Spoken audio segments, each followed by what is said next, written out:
Om Ajnanatimidandasya Jnananjana Shalakaya Chakshurun Militam Dhena Tasmai Shri Gurave Namah. This is a song by Bhakti Thakur praying for residents in Shri Navadip Dham. And this is a prayer to Lord Nrsingadev, who Bhaktivinoda Thakur is asking for special mercy to remove the obstacles on the path to staying in the Dham. And he says by removing the obstacles and by the mercy of the devotees that he will be able to worship Radha Krishna in Shri Navadip Dham. So we'll look at the translations first. Within my sinful heart the 6 enemies headed by lust perpetually reside, as well as duplicity, the desire for fame, plus sheer cunning. Somebody please give me a verse from the Bhagavad-Gita in which Krishna describes the existential situation of a living entity and the condition under which he or she has lust perpetually residing within the heart. Microphones, please.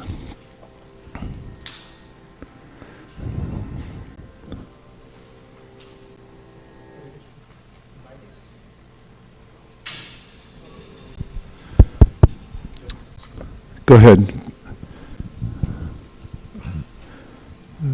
Kama Esha Krodha Esha Rajoguna Samudbhava Mahasamu Mahapatma. You got it, keep going. Buddha Vedi. It says it is the lust only, Arjuna, that is the sinful enemies of all living entities. Okay, grab a key. Do you guys get shloka books too? And anything else you need? Maybe pull out some other book stands also, if they're still here, for the book stands for those who are going to be using.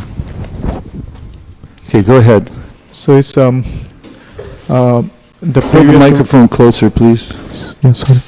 So in the previous verse, Arjuna asked Krishna that why the living entities are, even though unwanted, it gets into doing the sinful activity. Then Arjuna is asking why people are forced into sinful activities. It's a good question for us to understand. So answer Sri Bhagavan Vacha Kam Esha Krodha Esha Rajoguna Samudbhava Mahasano Mahapapma Vidya Enam Ihavarinam. The Supreme Personality of Godhead said, it is lust only, Arjun, which is born of contact with the material modes of passion and later transformed into wrath, and which is the all-devouring sinful enemy of this world.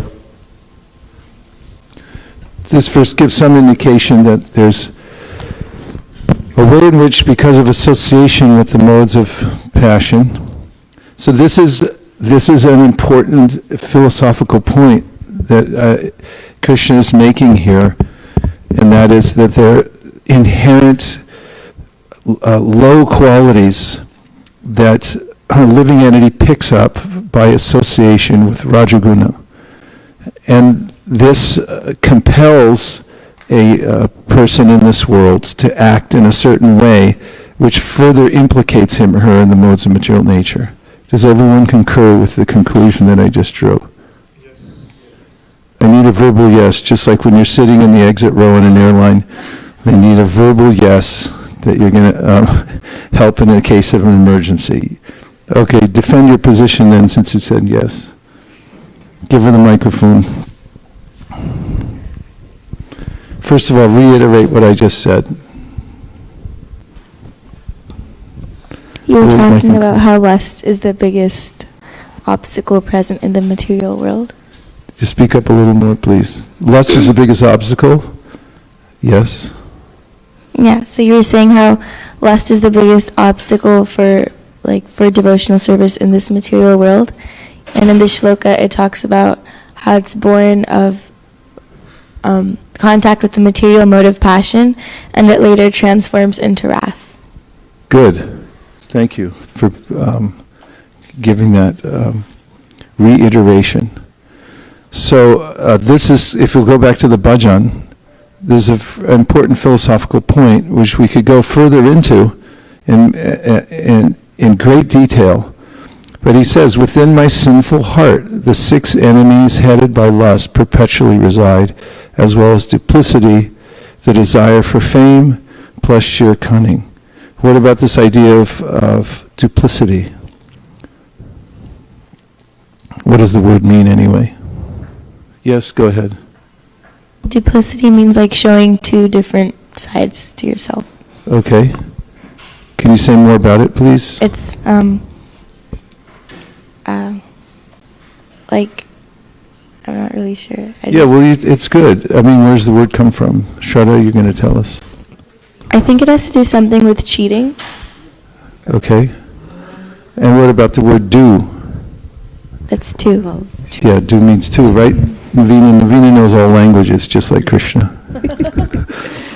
So it comes from... They're too far away, though. Go back there and move everyone's chairs closer, because we're feeling separation from these devotees. Thank you. Please, go ahead. So it's a noun which, duplicity is a noun which means deceitfulness or double dealing. And it comes from the late Middle English, also from the Old French duplicite, or late Latin duplicitas, from Latin duplic, which means twofold. Okay. So somebody give me a verse from the Bhagavad-Gita in which Krishna talks about the way in which, in material consciousness, we develop this sense of duplicity. Go ahead, Navina. You're very healthy. You run the mic back in case somebody doesn't have a mic. Watch out. Bhayam dvitiya viniveshatasya ishare praktasya viparyo smriti. Dvitiya, one sees things separate. One sees something as separate from the Lord. Okay. So there's 2. There's the Lord, and then there is my own stuff, or my own interest. Okay, good. And that's the duality, the false duality that's created under illusion. And we brought that verse out last week too, didn't we? Say yes. So now give one from the Bhagavad-Gita. She has it. Shamalingi, give us a verse from the Bhagavad-Gita in which we talk about duplicity and where it comes from. This is from the 3rd chapter, 6th verse, which I looked at. Into the mic. Nice loud. Remember the people online. We're actually doing this for them so they can listen at home. Yeah. So listen. Speak loudly. Karmendriyani samyamya ya aste. Verse number, please. 3.6 Bhagavad-Gita. Karmendriyani samyamya ya aste manasa smaran indriyarthan vimudhatma nityachara sa uchyate. One who restrains the senses of action, but whose mind dwells on sense objects, certainly deludes himself and is called a pretender. That is a brilliant verse to bring into this conversation. Please tell us the thought process that got you there. I mean, the word, when you said, when we talked about double sides to person, so Yes. I just remembered that there's a verse in Bhagavad-Gita with the pretender, so I was like, we just looked for that and we found that one. Okay.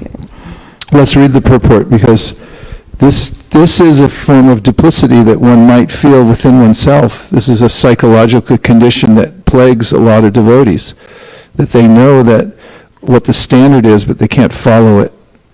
And they may be restraining their senses also, but at the same time, they're thinking about it. So that's a difficult situation to be in, isn't it? Say yes. Of course, you probably wouldn't know, but anyway, I can volunteer.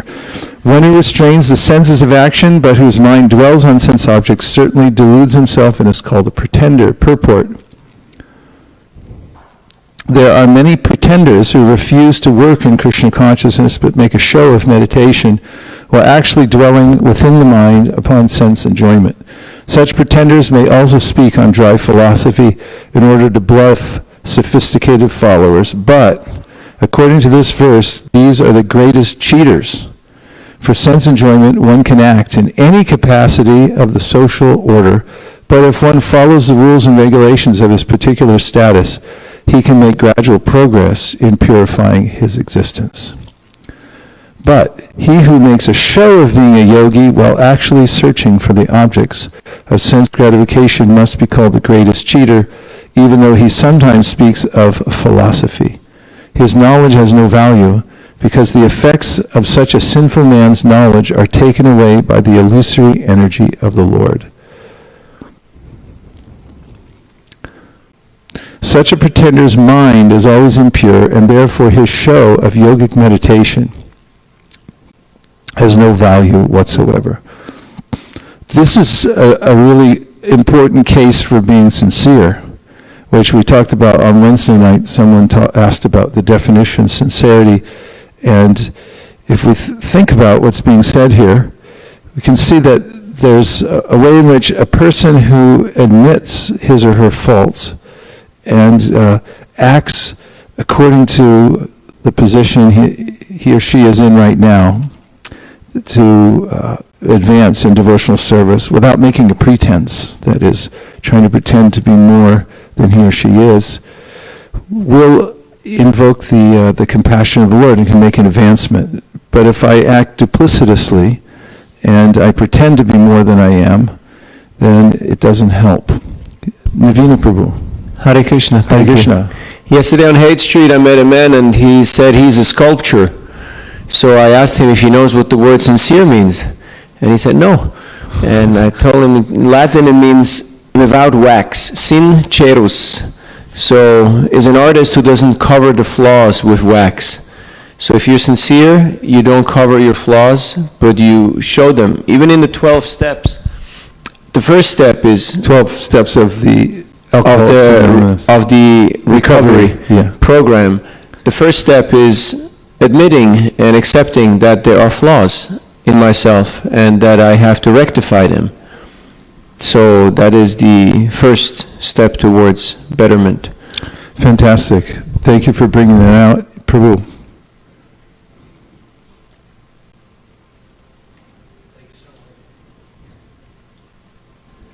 Hare Krishna Maharaj.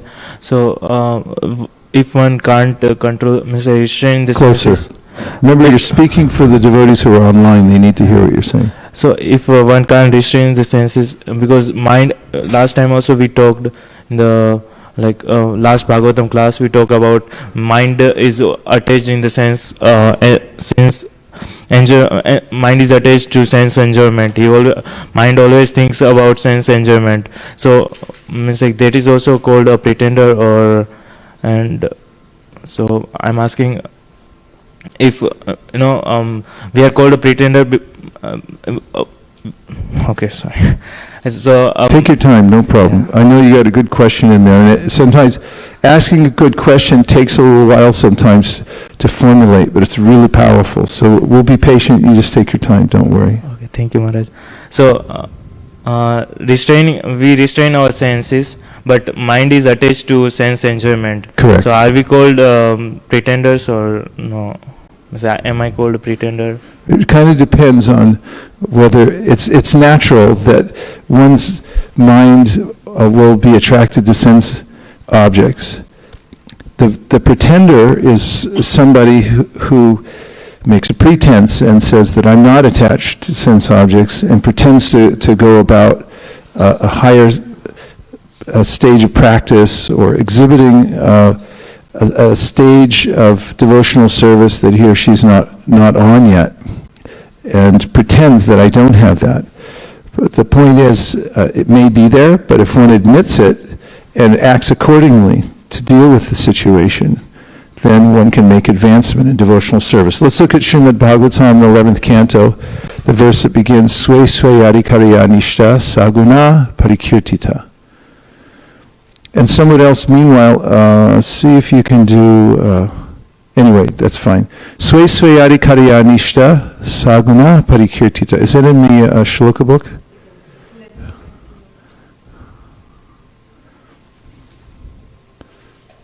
11:21.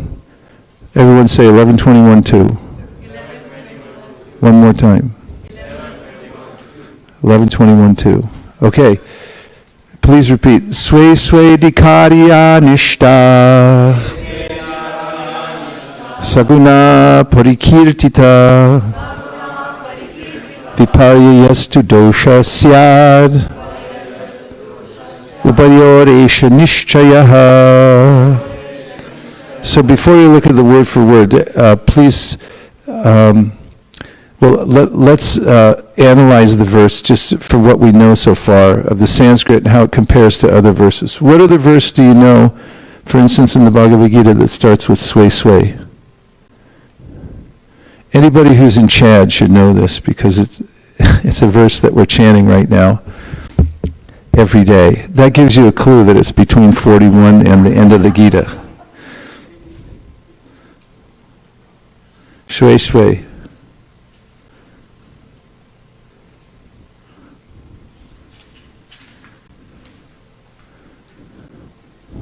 Yes, he found it. Shamarangi's on a roll today. Okay, give her the microphone.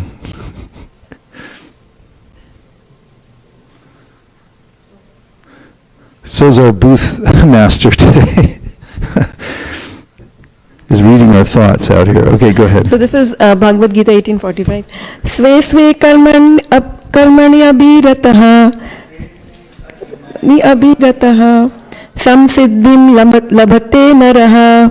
Samsiddhim labhate naraha. Swakarma nirataha siddhim. Sakarma nirata siddhim. Yatha vindati tachrinu. Yatha vindati tachrinu. Now take us through the word for word. Sway sway. Sway sway. Each his own. Each his own. So what does sway sway mean? Okay, good. Karmani. Karmani. Work. Work. Abhirataha. Abhirataha. Following. Following. Samsiddhim. Samsiddhim. Perfection. Perfection. Labhate. Labhate. Achieves. Achieves. Naraha. Naraha. A man. A man. Swakarma. Swakarma. In his own duty. In his own duty. Nirataha. Nirataha. Engaged. Engaged. Siddhim. Siddhim. Perfection. Perfection. Yatha. Yatha. As. Vindati. Vindati. Attains. Attains. Tat. Tat. That. That. Shrinu. Shinu. Listen. Listen. By following his qualities of work, every man can become perfect. Now please hear from me how this can be done. Okay, now go back to the Bhagavatam verse. Okay, now what does sway sway mean? Yeah, so it's talking about like somebody's personal domain. And then how about the word dikare? What does that mean? Why is there, what is the word dikari? Give him the mic. Adhikar means like a right to do something. But it just says dikare. One thing. Like swadhikar. Explain that. Like, Why does it say dikare and you said adhikare? I think in Sanskrit we split, right? The E means like Sanskrit. So how do you know there was an A there? I think this abstract, I think. Yeah, because there's an apostrophe there. That means that by Sunday rules it was removed so that it connects phonically. Sway sway dikari and sway sway adhikari. Yeah, but so we know the A is there, right? Yeah. So the word's adhikari, and what does that mean? Adhikari means I have a duty or I have a right to do it. Like I have a power, authority to do something. Like Okay, a power or right. So let's put the two together, sway sway adhikari. it means I think I have a right to do something or I have a duty to do something, both ways. Okay, scroll down, let's look at the word for word, how it's been rendered. Okay, sway sway, in each his own adhikari position. Yeah. Okay, sometimes it's qualification, you have a certain position already, position qualification. So each is an own position, sway sway adhikari. Yeah. Okay, back up again, please. Now how about nishta? What does that mean? Who knows what nishta means? Mataji? She's smiling so she knows what it means.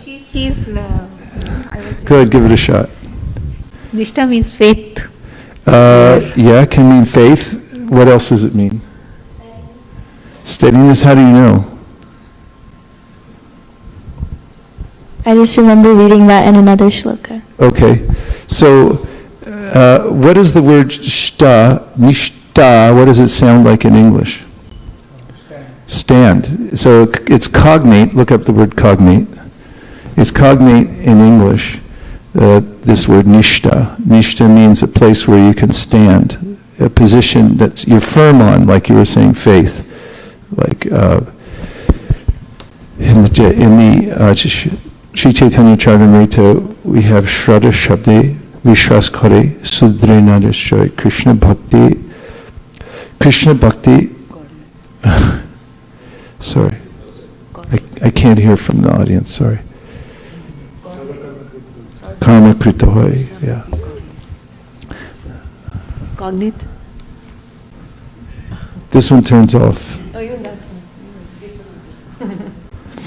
So nishta means, first cognate, say what it means.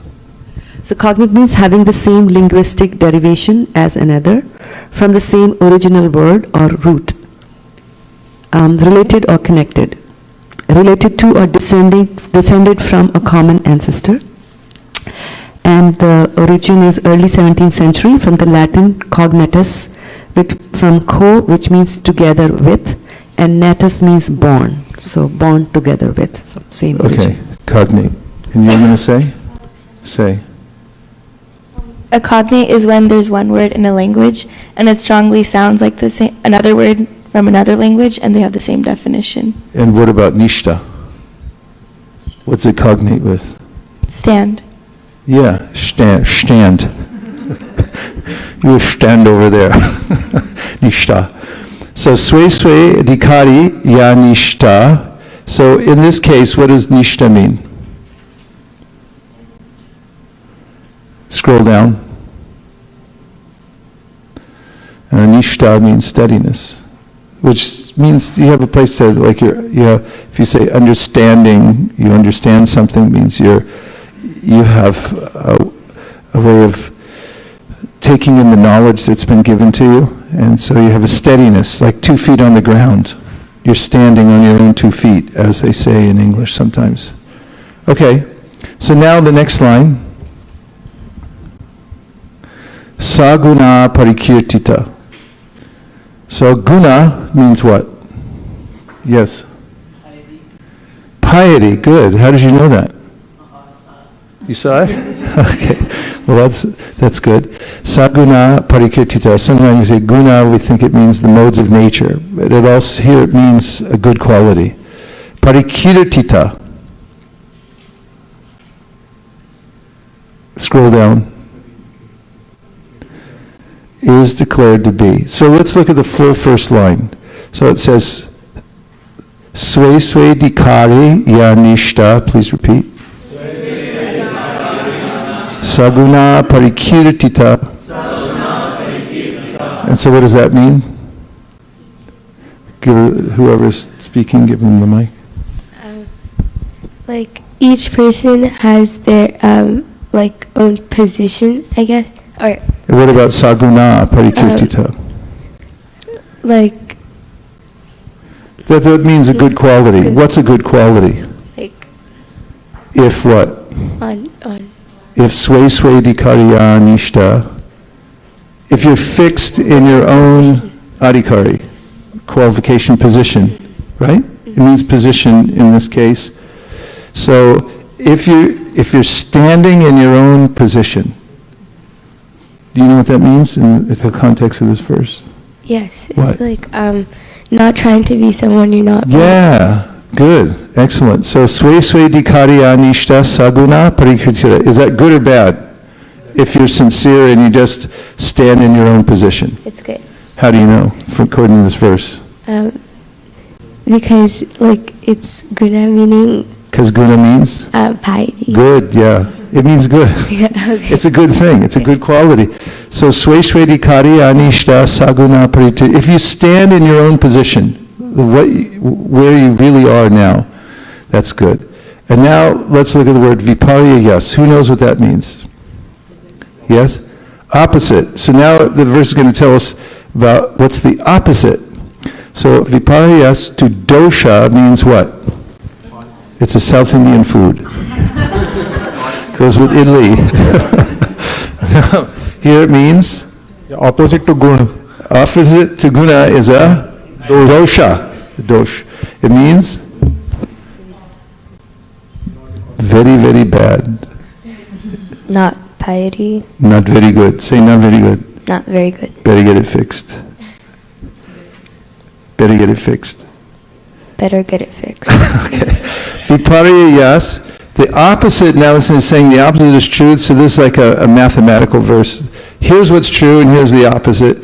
So viparyas to dosha syad. So syad means what? We heard about it last week because we said bhayam dvitiya binibeshata syad. And we said bhayam syad, what? Fear arises. So viparyas to dosha syad, a fault arises when you do the opposite. And what's the opposite? Upayoresha nishchaya. So if you act in the opposite way, that means if you try to act according to what you're not, what position you're not in, act outside your adhikari, then viparyas, the opposite arises, and it's a fault. And then upayor, both, esha, nishchaya. So nishchaya, again, as said, you look down, this is a definite conclusion. Like we're fixed in this conclusion. This is the fixed conclusion that's always true. Of the two, esha, these 2 points are always true. That if you act according to your adhikari, then it's a good quality. And if you act outside of it, it's a fault. Does that make you feel better? Okay. Now someone tell us how we got here to this verse. What got us here? Tell us the thought process. Okay, Shamalangi. You might as well just keep the mic over here. Keep going. No, I think he asked the question, right? Go ahead. He asked that, our mind always dwells on other objects other than devotional service. So are we called a pretender? We are trying to follow devotional service, but our mind is not always cooperating. So are we called a pretender? And then for the answer, you went to this verse. And say more about it. And how does this verse answer the question? So this verse says that no, if you stay according to your own position, then that is good. That is piety, and the opposite is totally false. It's not correct. So you should be you should not be a pretender, basically. So basically, then we're saying that you should if you have a certain level of qualification, you should just stay in that forever. No. Is that what we're saying? No, but we should not try to pose as something we are not, but we should, again, not stay, Okay, start from where we are. And so Bhaktivinoda Thakur makes this point in regard to this verse in the Chaitanya Shikshamrita. He says, it doesn't mean that you just stay in your position forever and claim, I'm disqualified. This is my position, I can't move from it. He says that you have to see the practice of bhakti as a ladder, and you have to walk up that ladder. And he says this verse means that you have to walk up the ladder deliberately and carefully. So once your foot is on one rung of the ladder, it's nishta, it's fixed there, then he said, move to the next level. And he said if you run up too fast, you don't even get any grip on each one of the rungs, then you'll slip and fall off. But he also says, if you put your foot on the low rung and then you don't move to the next rung, when your foot is already steadily on that rung, he said then your advancement will be distant. So you have to keep moving and analyze what am I qualified to do right now? And then you have to do it. It's not that you just claim that I'm always at this position and I'll never move. And there's some people that are always advanced and some people that are always unadvanced. So I can't move. That's not correct. Yes. So Maharaj, can you also comment a little bit more on how we see all this in the context of sadhana bhakti? Yes, let's go to the nectar of instruction. Somebody please bring me a copy. I will pay you for it if you get it here within 5 seconds.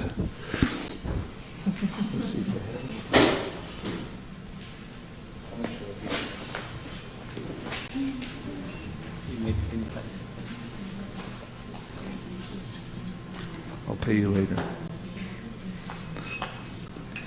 So, in the nectar of instruction, we find advice for advancing in the process of devotional service, and especially when we're discussing the chanting of the holy names following the process. I'm sorry?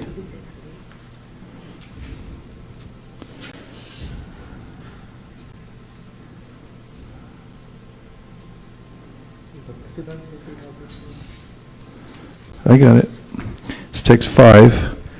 And if you turn to, if you can find it there, it's page 53. I don't think you have pages there, but there's a verse here, starting with the paragraph that says, "The chanting of the holy names of Krishna is so sublime that if one chants the Hare Krishna Mahamantra offenselessly, carefully avoiding the 10 offenses, he can certainly be gradually elevated to the point of understanding that there is no difference between the holy name of the Lord and the Lord himself." What did I just say?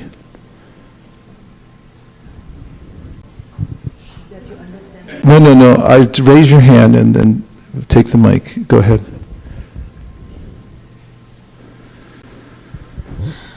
It says that if you chant the holy names without, avoiding all the 10 offenses, then chanting, when you say Krishna, that means you are actually in contact with Krishna. Thank you. Then, one who has reached such an understanding should be very much respected by neophyte devotees. One should know for certain that without chanting the holy name of the Lord offenselessly, one cannot be a proper candidate for advancement in Krishna consciousness. That's very clear. So, this is the essence of the practice of Krishna consciousness, to chant the holy names without offense. Now, he quotes a verse. In Sri Chaitanya Charitamrita, Madhya 2269, which number? Okay, if I was reading from Madhya 2269, whose instructions would I be reading at that point? Chaitanya Mahaprabhu to Sanatana Goswami, yeah. That's a section that everybody should know in the Chaitanya Charitamrita, Lord Chaitanya's instructions to Sanatana Goswami. So Chaitanya Mahaprabhu tells Sanatana Goswami, Jahar Komar Shraddha She Kanishta Jano, Krame Krame Teho Bhakta Hoibe Uttam. So what does Krame Krame mean? Does everyone agree? Krame Krame? Say Krame Krame. So tell a verse from anywhere in the Shastra that describes Krame Krame, or uses the word Krame Krame. But it doesn't count unless you say it in the microphone very deliberately so our friends online can hear, because that's who we're catering to.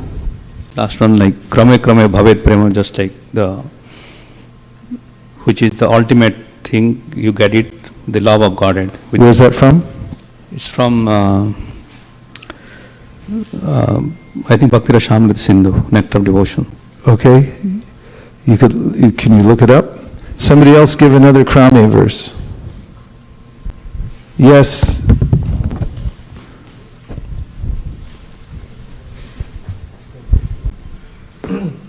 Just from the Bhagavatam 3:25-25. Go ahead. Satam prasanga mama virya samvido bhavanti hitkarna rasayana katha tarjo sanat asvapavarga vartmani shraddha ratir bhaktir anukramasyati. So where's the Krama verse there? It's the last line. Yes. Anukramasyati. Okay. Tell us. So it says that, maybe we can go to translation. There it is. Translation maybe. He's got it. Yes, Go to the yes, yes. translation. In the association of pure devotees, discussion of the pastimes and activities of the Supreme Personality of Godhead is very pleasing and satisfying to the ear and heart. By cultivating such knowledge, one gradually becomes advanced on the path of liberation, and therefore, thereafter, he is freed and his attraction becomes fixed. So that thereafter, thereafter, so it's saying that what is the kram or what is the sequence, and his attraction becomes fixed, then real devotion and devotional service begins. So it starts from association. So this verse has the word anukramishati, which is a very important phrase. Everyone say anukramishati. So it's got the word anu, which means to follow, and krama. So you're following, actually what it's saying is one thing follows the next. And what is it that follows? The various stages of advancement in devotional service, and they follow the practice of devotion as mentioned in the verse, which is to hear and chant in the association of devotees. Then naturally one will advance krame. So here, Chaitanya Mahaprabhu has said, Jahar Komal Shraddha. So Komal means tender. Just like if you grow a plant, when it first comes up out of the ground, it's tender. It's just a little tiny sprout. And it can be destroyed at any time. Some little animal can come and eat it. And so it's just at its beginning stages. And this is the metaphor that's used by Chaitanya Mahaprabhu to describe the various stages of advancement in devotional service. It begins with Komal Shraddha. So what's Komal Shraddha? Let's ask Srivatsa. Komal Shraddha. Komal means again? I wasn't listening, Mark. Tender. And what does Shraddha mean? Faith. Faith. So the process of devotional service, as we discussed last week, has to do with the thickening of faith, right? Didn't we discuss last week? Where did we quote from to establish that?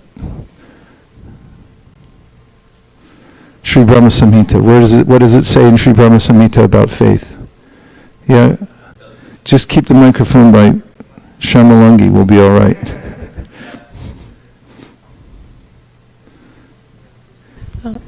I'm trying to remember the first word. Just give her the first word, not the whole thing.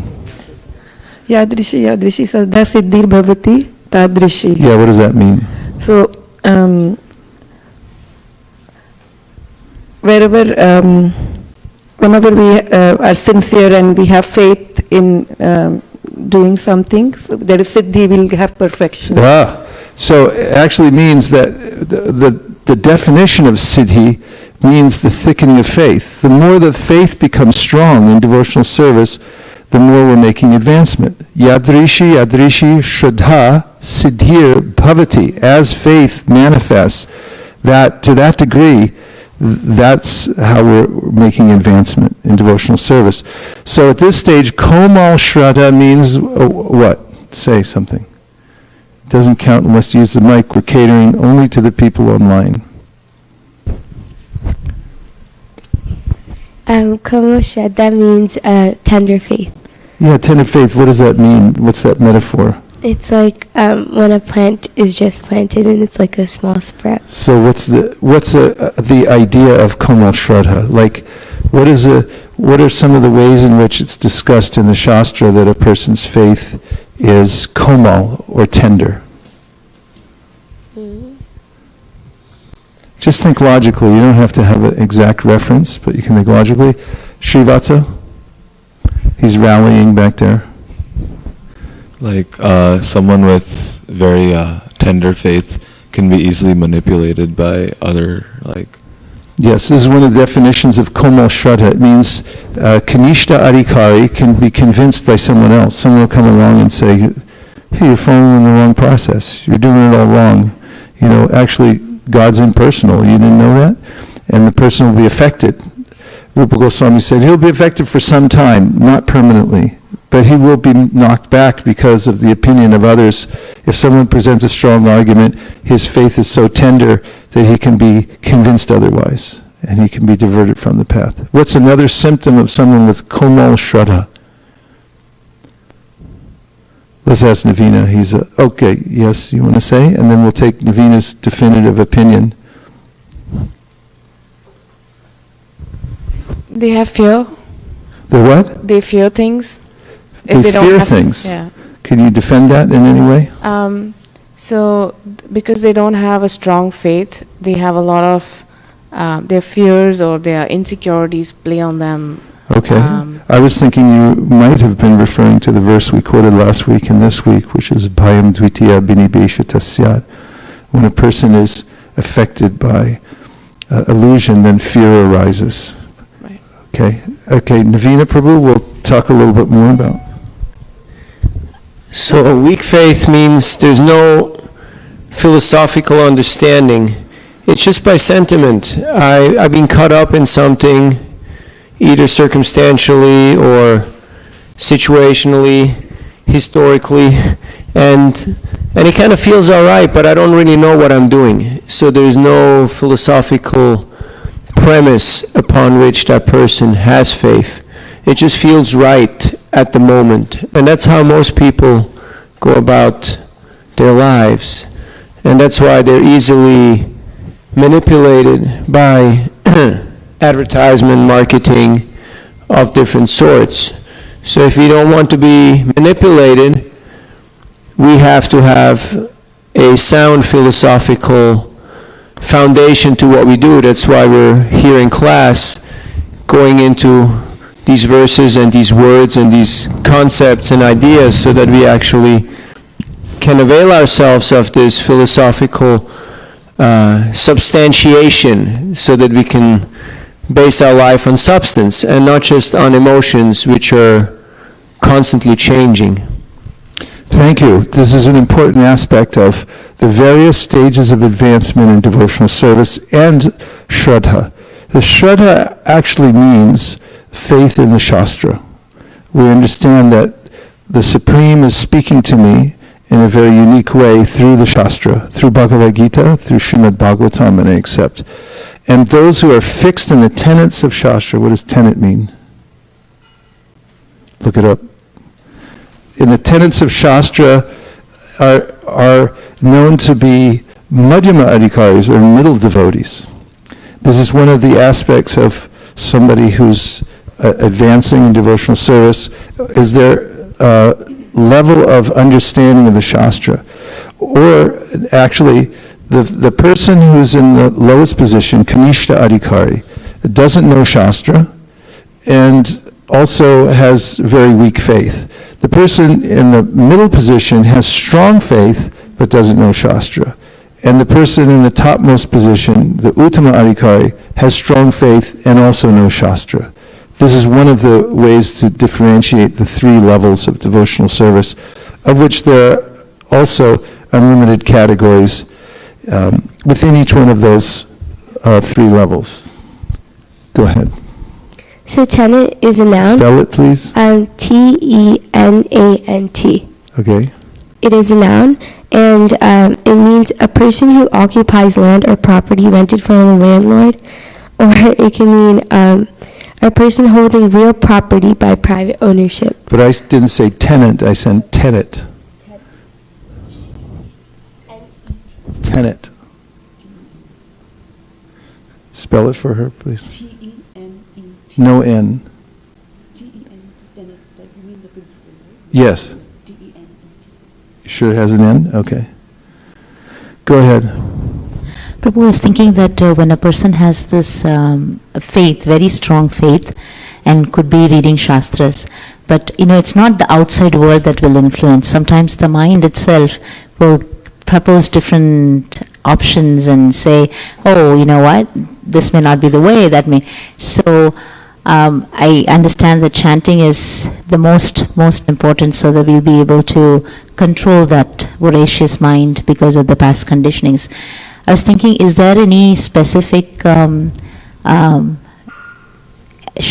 quote or something that do mention that the mind will distract you even if you have a strong faith, and what should you do about it? Anything like that? Yeah, in the Bhagavad-Gita, Arjuna said the mind is very distracting and it's very difficult to control. And Krishna says you should practice and you should also use detachment. So that's there in the 6th chapter of the Bhagavad-Gita, because Arjuna says the mind's extremely disturbed. It's chanchalam, it's balavan, it's dhritam. It's determined, it's strong, and it's chanchal, always moving about. So what should I do? It seems impossible. And then Krishna says by proper practice and by detachment one can achieve.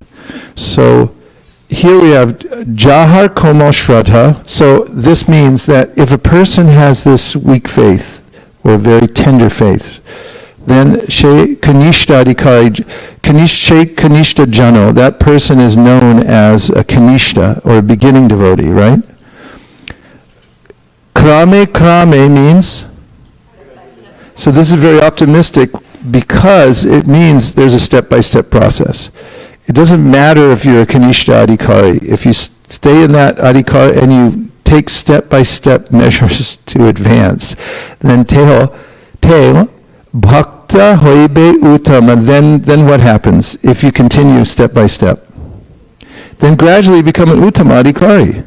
So it's not true that if you're a Kanishta, you're always a Kanishta, and somebody who's an Uttam, they're always an Uttam. No, the process means to advance. So how do you advance? By acting properly in the situation you're in now. So the translation is, one whose faith is soft and pliable is called a neophyte, but by gradually following the process, he will rise to the platform of a first-class devotee.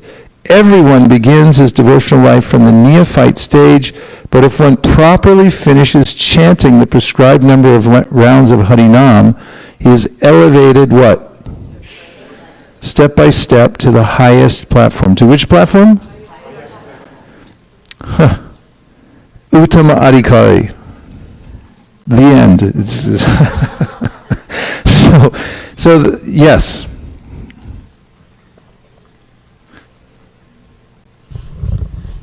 Is your faith tested when you're in that stage from... Is your faith tested when you're in that stage? Yeah, like if you're meant to, because they say that you still have to go through your karmas, right?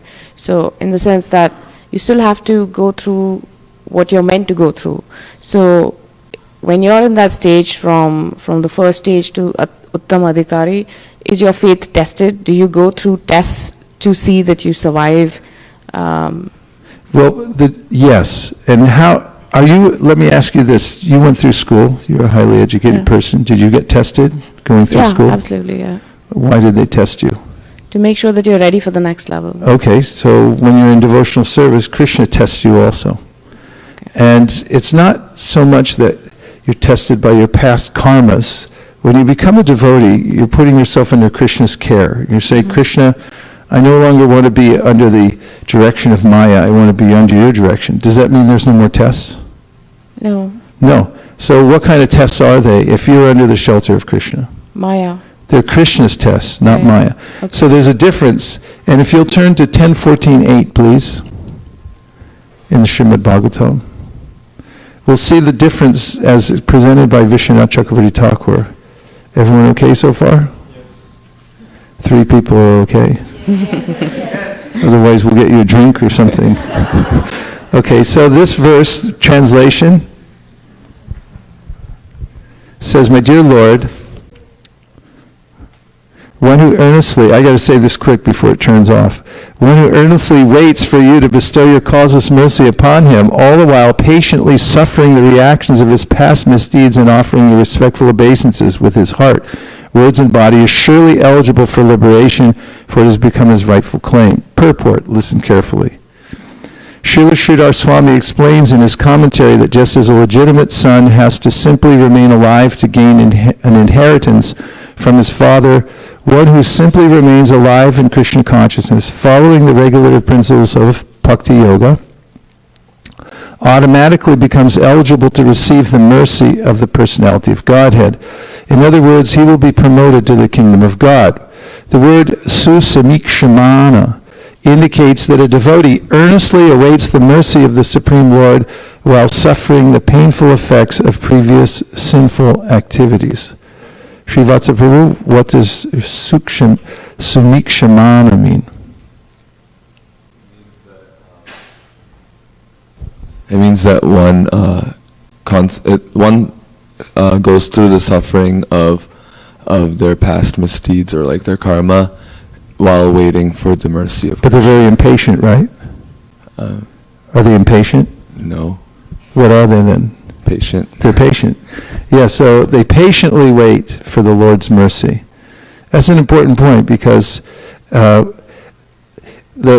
Shastra says that the Lord gives His mercy to those whom He chooses at the proper time, when we're ready.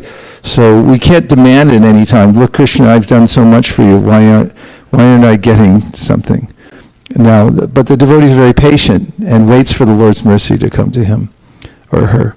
So the word susamikshamana indicates that a devotee earnestly awaits the mercy of the Supreme Lord even while suffering the painful effects of previous sinful activities. So far, so good, Janaki? Okay, now listen to the rest. Lord Krishna explains in the Bhagavad-Gita that a devotee who fully surrenders unto Him is no longer liable to suffer the reactions of his previous karma. So now we have a conundrum. Because on one side it's saying we're suffering the reactions of our sinful activities, but you surrendered, right? You say, Krishna, I surrender unto you, and therefore Krishna is saying, okay, in the Bhagavad-Gita, take away all your sinful reactions. So how does that work? How is it that on one side we're saying, or Krishna is saying, that I take away all your sinful reactions, and on the other side is saying he's getting sinful reactions, suffering from his past sinful activities? Here's the answer. However, because in his mind a devotee may still maintain the remnants of his previous sinful mentality, the Lord removes the last vestiges of the enjoying spirit by giving his devotee punishments that may sometimes resemble sinful activities. The purpose of the entire creation of God is to rectify the living entity's tendency to enjoy without the Lord, and therefore the particular punishment given for a sinful activity is specifically designed to curtail this mentality that produced the activity.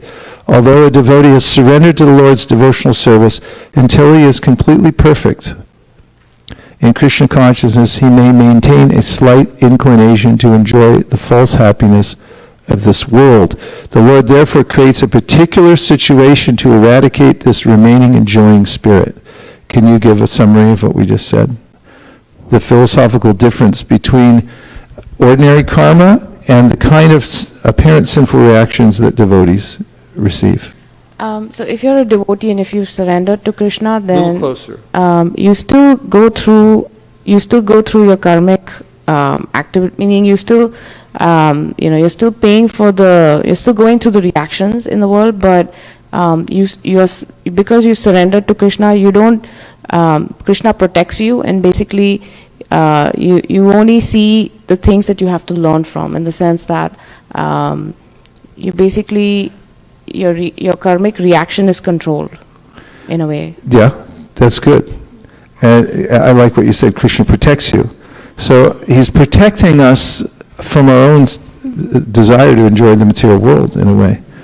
He's protecting us from ourself, from our own inclination to get more entangled in the material life, so that he may present situations to us. It may seem like karma. It's like, oh, why did this thing happen to me? This must be bad karma. But actually it's Krishna giving us a situation in our lives to say, no, little jiva. Like when I'm in the garden sometimes, I see a little bug coming along, and he's going in the wrong direction. According to me, because I have a higher perspective. You're about to walk into a flood or something like that. It's like, don't go there, and I'll start putting my hand, like, go the other way.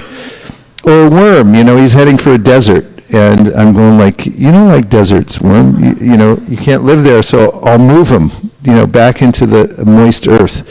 And the worm might think like, why is this guy picking me up?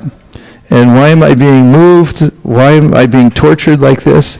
But actually, I have only good intentions. I love earthworms and these little bugs.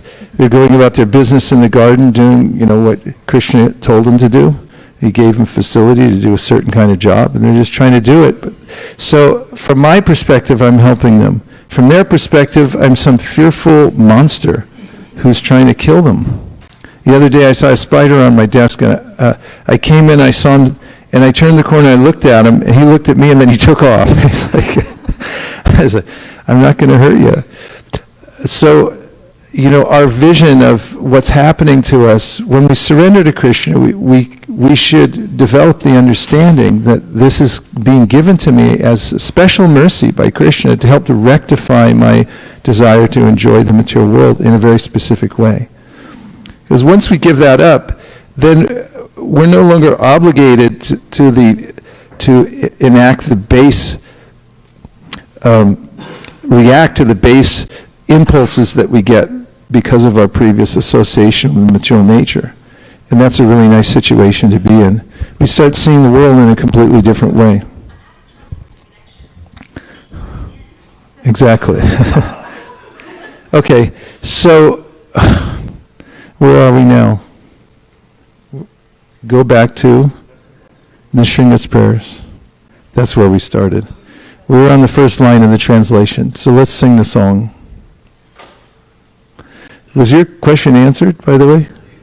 Okay.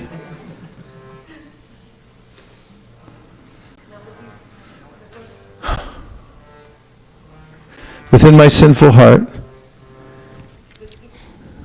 the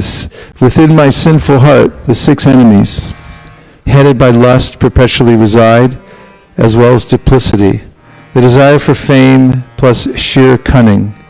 At the lotus feet of Lord Nrsinga, I hope that he will mercifully purify my heart and give me the desire to serve Lord Krishna. Weeping, I will beg at the lotus feet of Lord Nrsinga for the benediction of worshipping Radha and Krishna in Navadvip, perfectly safe and free from all difficulties. When will this Lord Hari, whose terrible form strikes fear into fear itself, ever become pleased and show me his mercy? Even though Lord Nrsinga is terrifying toward the sinful souls, he offers great auspiciousness unto the devotees of Lord Krishna headed by Prahlad Maharaj. When will he be pleased to speak words of compassion unto me, a worthless fool, and thereby make me fearless? He will say, Dear child, sit down freely and live happily here in Sri Gauranga Dham. May you nicely worship the divine couple, and may you develop loving attachment for their holy names. By the mercy of my devotees, all obstacles are cast far away. With a purified heart, just perform the worship of Radha and Krishna, for such worship overflows with sweet nectar. Saying this, will that Lord delightfully place his own divine lotus feet upon my head? I will experience sublime love for the divine couple Radha, Krishna, and undergo the ecstatic transformations called Sattvika. Falling on the ground, I will roll about at the door of Sri Nrsinga's temple.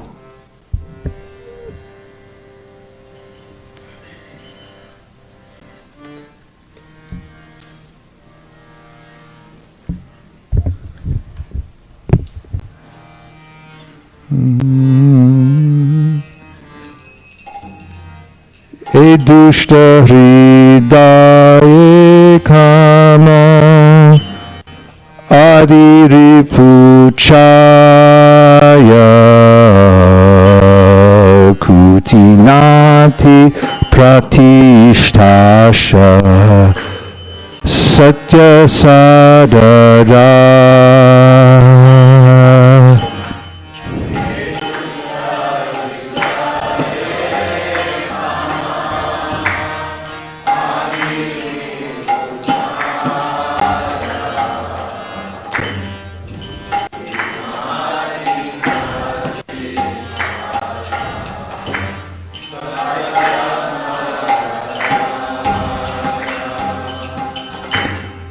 Hridaya Shodhanaro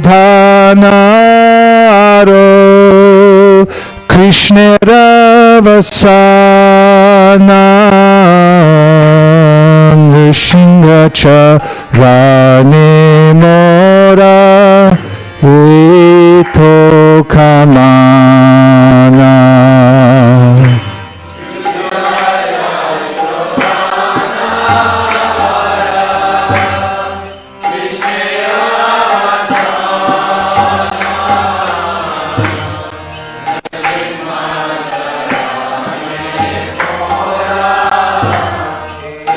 Kokamana Kandiya Nishingha Pade Magiboka Kana Nirapare Navadvipe Jugalabhajana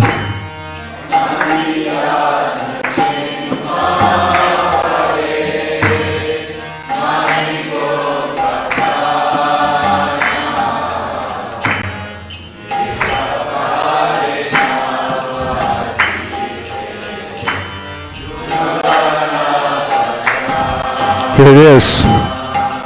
Bhaya Bhaya Pai Jara Darshane Shehari Prasana Huibo Kabe More Daya Kare. Take the mic.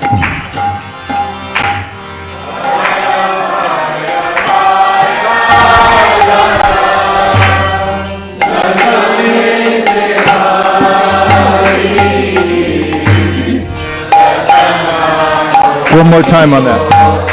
She's going to sing it. Back.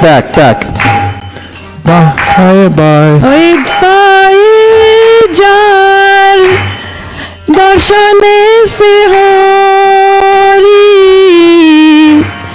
prasanna hoibo kabe more daya kori.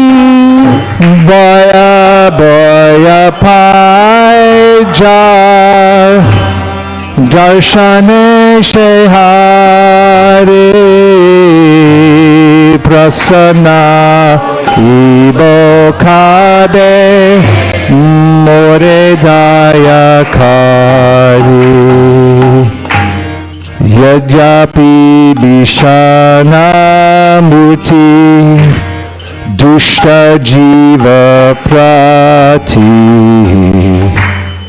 Praladare Krishna Bhakta Jani Bhadra Ati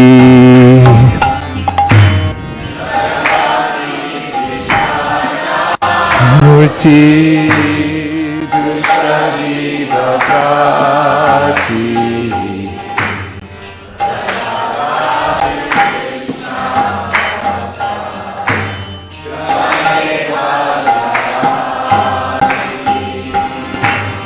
Kabeva prasanna hoye sakripa vachane nirbhaya karibe aye muda kinshane.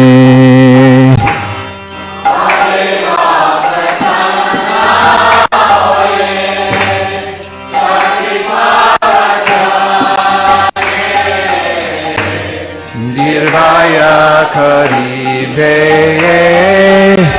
muda kinchane swachande vaishohe vatsa shi goranga dame jugalabha jana how rati how name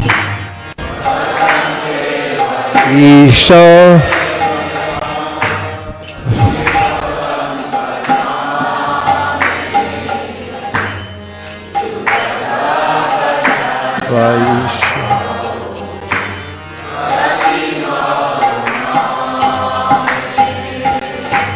Mama Bhakta Kripa Bale Vigna Jabe Dura Shurachite Bajo Radha Krishna Rasa Pura.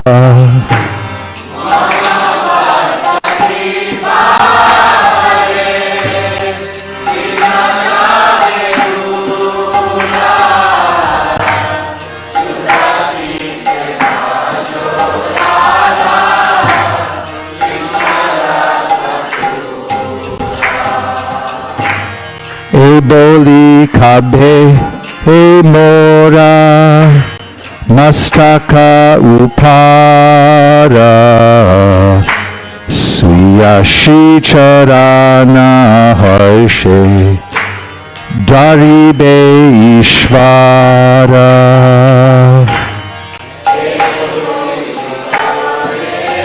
He boli kabe mora.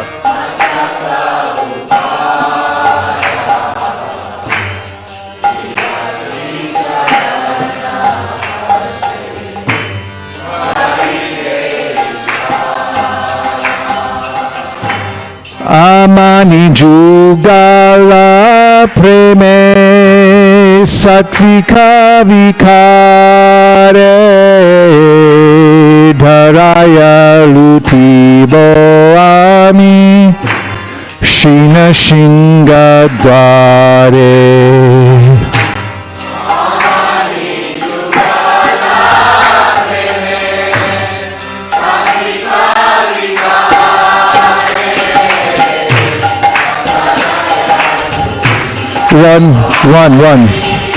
One. E dushta hridaye kama adirupuchaya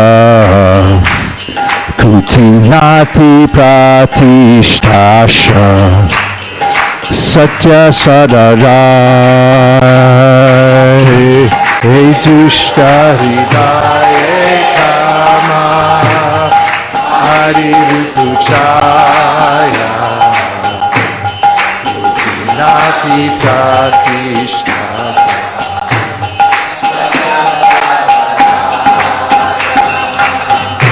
Hridaya Shudanaro Krishnera Vasana Nishinga Charane Mora Eto Kamana.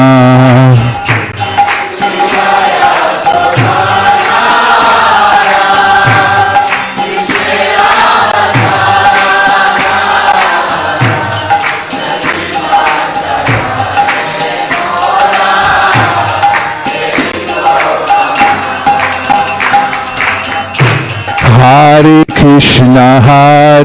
Krishna, Krishna Krishna, Hare Hare, Hare Rama,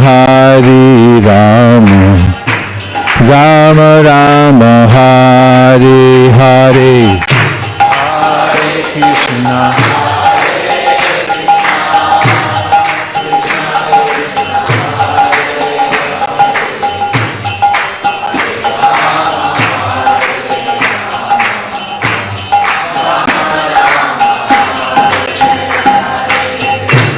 Hare Krishna. Hare Krishna, Krishna Krishna, Hare Hare, Hare Rama, Rama Rama, Hare Hare.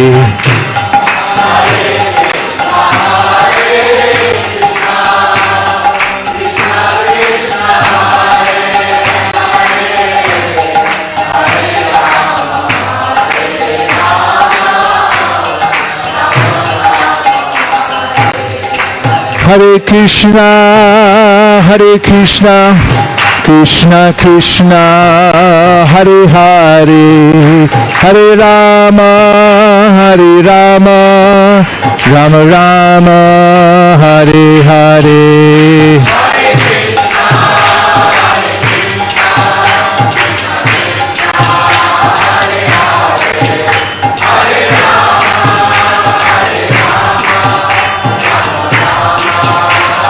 Nitai Gaur Haribo, Haribo, Haribo, Nitai Gaur Haribo.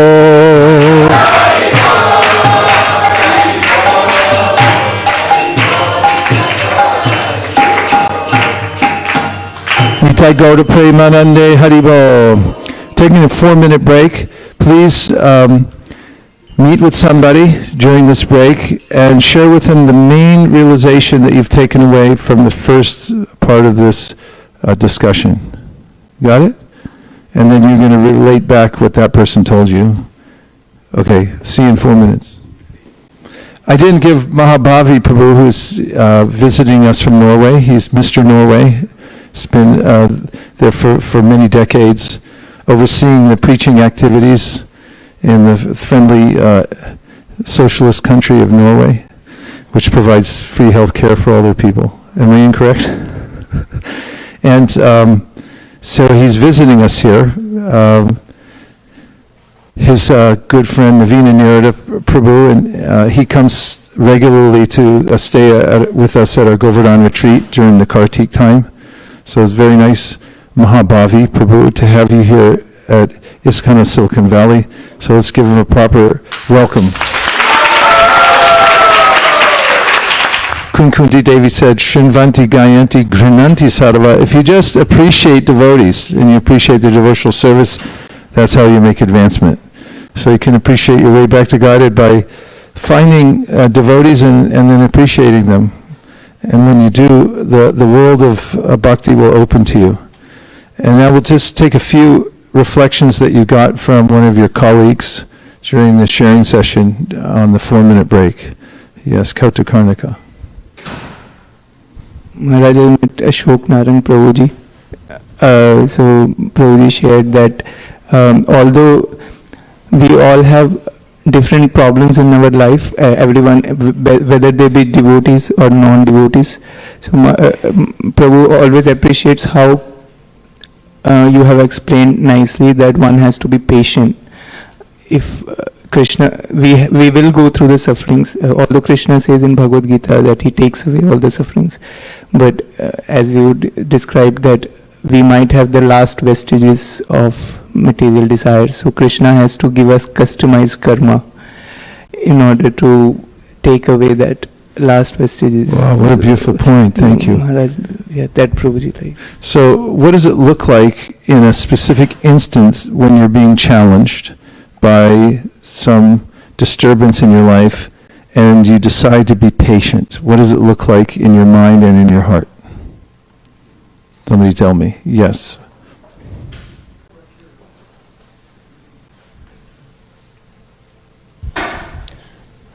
So you're talking about the time when we decide to surrender?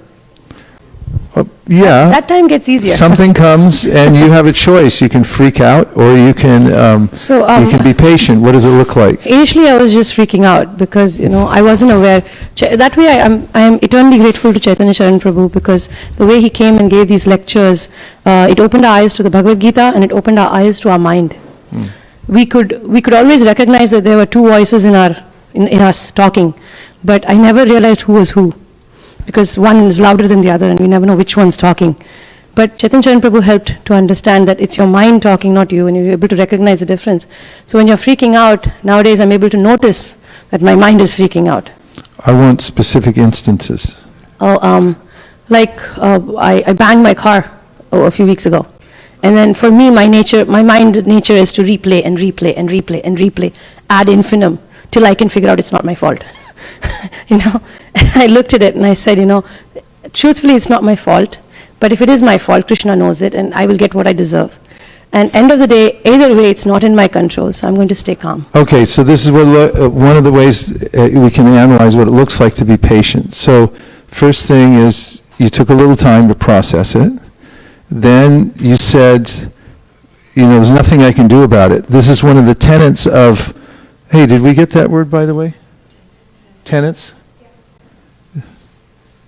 Well, how is it spelled and what is let's hear. Boy, I got you just in time.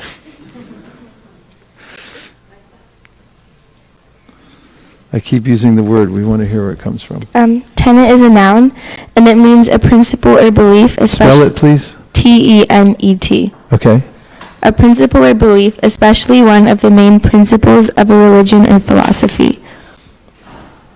And the origin is from the late 16th century Latin, and literally it means he holds from the verb tenere. It means what? To hold, or he holds. To hold, or he holds. Tenet. Tenet. Everyone say tenet. Tenet. There's tenant and tenant. A tenant means somebody who's holding an apartment or something. A tenet is a principle that we hold. So one of the tenets of patience is to understand that there are certain things I can't do anything about. And this is, we'll notice in the life of Prithu Maharaj when he's trying to perform his 100th horse sacrifice, and Indra ruins the whole thing out of envy. And then he becomes very angry and he wants to kill Indra. And the sages say, don't kill him, we'll kill him. And they're about to kill him, and then Brahma comes and says, oh, you can't kill Indra, he's the temple president. And then Brahma says that you have to understand that there are certain providential things that come that you don't have any control over.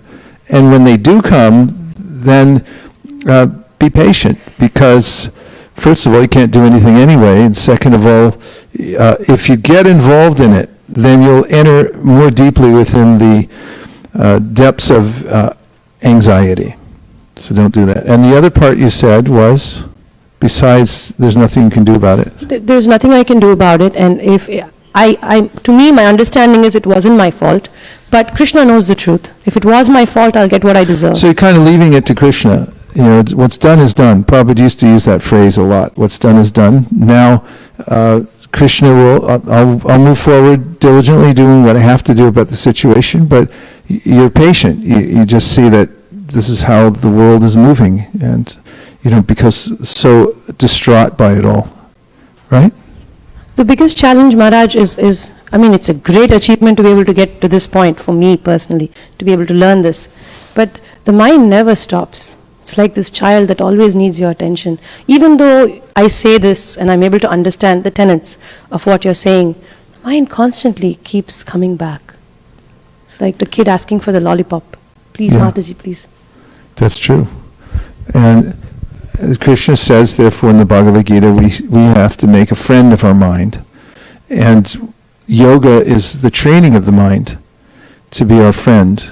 And when the mind is attentive to Krishna's instructions and starts to go on its own and make suggestions for devotional service, it then changes the direction we go in our life. In the beginning, actually, we're changing the direction because we're overriding the mind by our intelligence.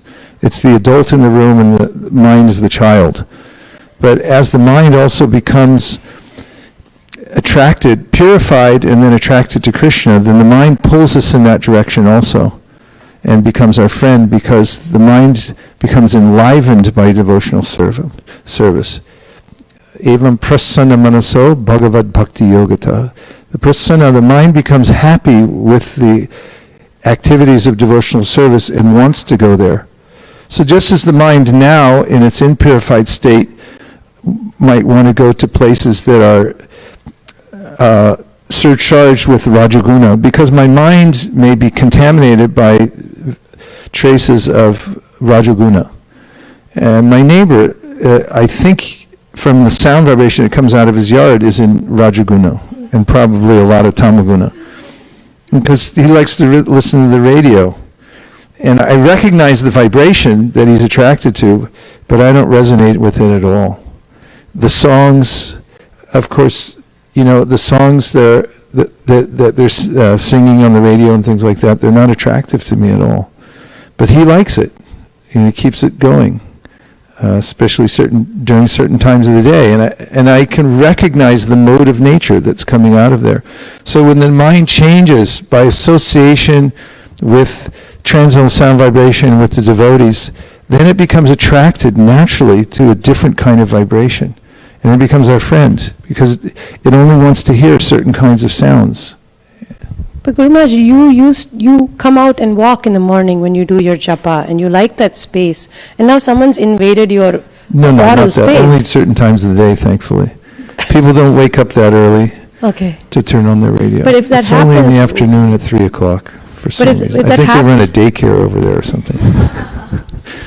if that happens, and this is your spiritual, like if you've taken a certain time of the day and you're using it, then we tend to get very attached to that because it helps us in our sadhana or in our service.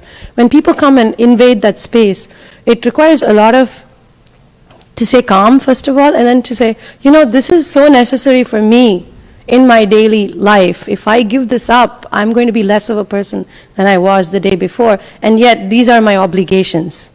How do I balance these two things? Like if I'm chanting and suddenly my kid wakes up or someone needs to go early, it's so frustrating because that time of the day is my only comfort. Well, as a householder, you have to be flexible.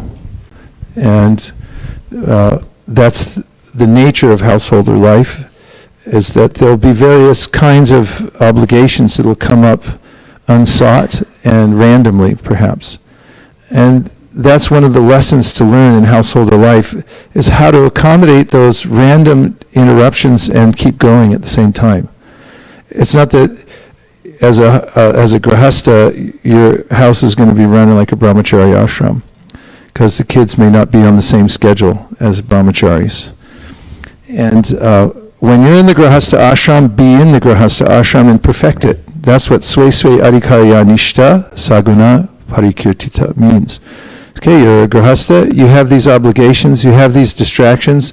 Learn how to do your devotional service despite those various distractions. And when you come out of that ashram, you'll be very strong, because you will have dealt with ways in which to stay steady even though it wasn't completely regulated practice. So, if I could have a 12 chapter Bhagavad-Gita. Then you'll find that Krishna says in the Bhagavad-Gita that a person who's not dependent, thank you, I got it. A person who's not dependent on the ordinary course of activities. Could you find that verse, please? You get credit for it anyway because you went there, even though you... A person who's not dependent on the ordinary course of activities is very dear to me. Means that there may be all kinds of disturbances, but somehow or other you're not dependent on that. You're able to continue your practice of bhakti despite the fact that there are all kinds of disturbances. It's the last day of Kartik, you've maintained your vow all the way through, and then all of a sudden there's an emergency, and you had 12:16, and you have to change course, right? So, okay, you do what you have to do. You're not dependent on the ordinary course of activities. So, this is 16, you said? Okay. My devotee, 12:16, who is not dependent on the ordinary course of activities, who is pure, expert, without cares, free from all pains, and not striving for some result, is very dear to me. Purport: money may be offered to a devotee, but he should not struggle to acquire it. If automatically, by the grace of the Supreme, money comes to him, he is not agitated. Naturally, a devotee takes a bath at least twice in a day and rises early in the morning for devotional service. Thus he is naturally clean both inwardly and outwardly. A devotee is always expert because he fully knows the essence of all activities of life, and he is convinced of the authoritative scriptures. A devotee never takes part in the part of a particular party, therefore he is carefree. He is never pained because he is free from all designations.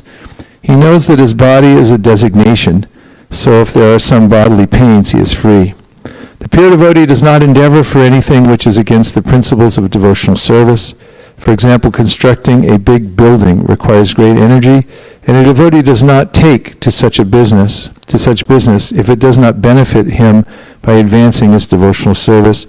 He may construct a temple for the Lord, and for that he may take all kinds of anxiety, but he does not construct the big house for his personal relations. The spirit of this verse is that the devotee learns to be flexible and stick to the basic principle, the tenets of bhakti, which are most important. I was thinking about this way in which to be detached from the ordinary course of activities and the mind not becoming engaged in the dualities. And I have a practical experience of this. One day I sat on an Air India flight in India. I think I was flying from Delhi to somewhere. And when you get on Air India, you sit down and Everyone has their newspaper, right? This is a typical scene. Early morning flight, everyone picks up their newspaper. What's the big newspaper in India? Hindustani Times. So everyone has their Hindustani Times out and they're looking. And you know, my eye always looks to see, okay, what's the news? So I look out and I see these various newspapers sticking up over, and they can catch various headlines, you know. And I go, I'm not at all interested in any of this because I have no idea who's who. It doesn't matter to me because I have no context whatsoever.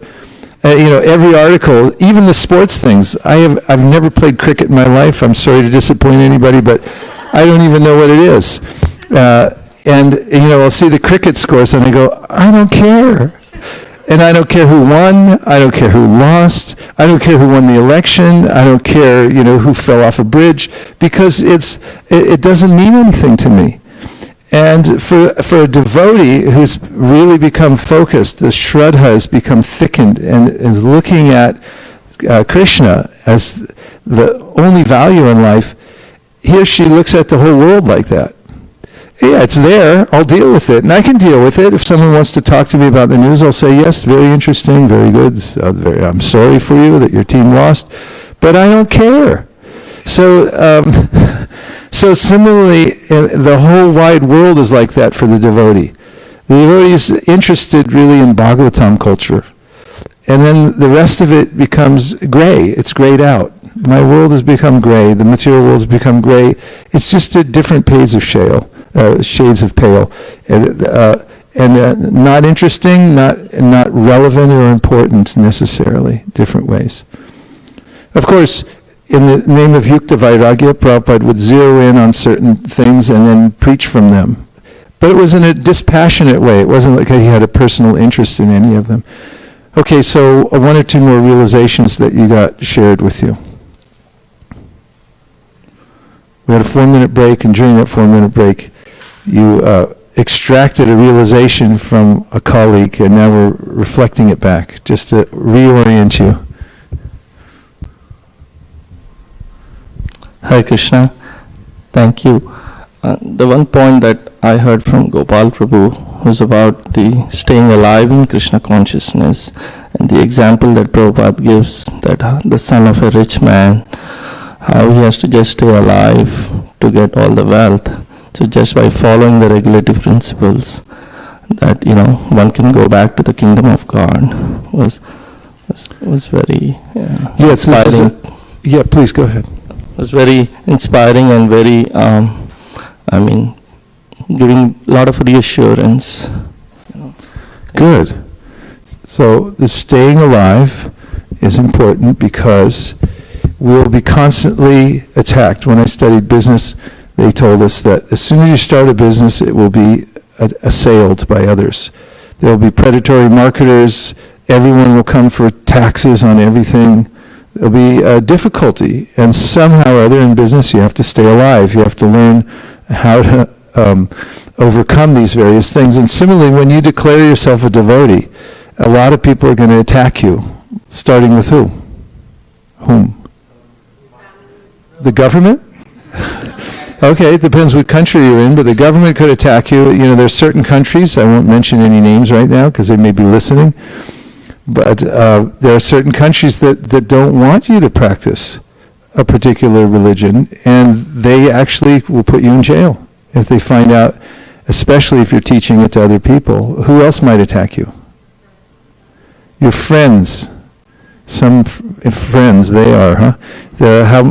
What do your friends say to try to discourage you from practice of devotional service? Use the mic, we really want to hear this. They'll say how socially awkward devotees are because of certain practices and certain food things that they avoid eating, and certain, like, for example, if they chant, they're like, okay, what are you chanting? It's just like weird. Yeah, it's weird. The devotees who are on Radha Damodar used to oftentimes stay at campgrounds at night. There are these places called KOA campgrounds. You pay for it overnight. They could drive their bus in there, hook it up to the electricity, and then they'd get off. Of course, devotees have a different schedule than most campers. Most campers sleep in till the sun comes up, but they would get up, of course, at like 3:30 a.m., And brahmacharis at that time, and even at this time, very enthusiastic, they'd get off with their bead bags and they'd walk around the campground, go, Hare Krishna, Hare Krishna, Krishna Krishna. So somebody called the police, state troopers came into the campground, and they were very disturbed because they had a report that there were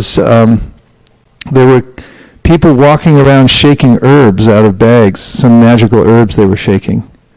Because they thought that's what they had in their bag. They were shaking herbs around the campground to put a mystical spell on everybody. Hare Krishna, Hare Krishna, Krishna Krishna. So people who don't understand, they'll assail the philosophy or the practice or something like that. So it'll be attacked in different ways. So somehow or other, and you may be attacked internally also. Anushri. They say like, you don't eat meat, you're missing out. Or something. They say you don't eat meat, you're missing out.